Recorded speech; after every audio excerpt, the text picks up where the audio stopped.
La fracture numérique, c'est quoi? Pour faire simple, la fracture numérique est un mot valise traduit de l'anglais qui est souvent employé pour faire référence à une pluralité de problèmes liés à l'utilisation des nouvelles technologies. L'emploi de ce néologisme peut emmener à la création de biais de sens, et c'est pour ces raisons que nous parlerons d'électronisme. L'électronisme est défini comme une capacité à employer les compétences nécessaires à l'utilisation et à la création des ressources numériques. Face à la digitalisation croissante des démarches, de plus en plus de personnes rencontrent des difficultés à employer ces nouveaux outils. Le manque de données à l'échelle nationale rend l'obtention d'une vue d'ensemble difficile. Dans le but d'établir un parcours type des personnes les plus touchées par la problématique, nous avons interrogé 100 personnes par le biais d'un sondage. L'expérimentation conduite montre que les profils se dégageant en majorité dans le canton genevois sont ceux des personnes ne maîtrisant pas ou peu les langues nationales suisses.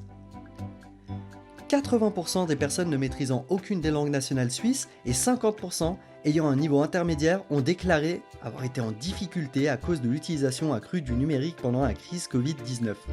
L'usage du numérique requiert l'emploi d'outils. 80% des personnes qui ne maîtrisent aucune des langues nationales suisses et 50% des personnes ayant un niveau intermédiaire ont déclaré rencontrer des difficultés à utiliser le numérique afin de communiquer avec les institutions étatiques. 100% des personnes ne maîtrisant aucune des langues nationales suisses et 88% des personnes ayant un niveau intermédiaire ont déclaré préférer se rendre au guichet pour effectuer leurs démarches administratives. 100% des personnes qui ne maîtrisent aucune des langues nationales suisses et 75% des personnes ayant un niveau intermédiaire ont déclaré avoir de la peine à trouver des informations sur Internet, contre 24% seulement des personnes maîtrisant au moins l'une des langues parfaitement.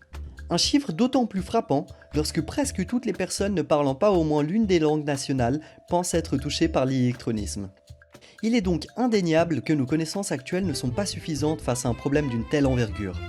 Ce manque de développement et d'accès aux interfaces révèle un besoin de données et de convergence des actions importants.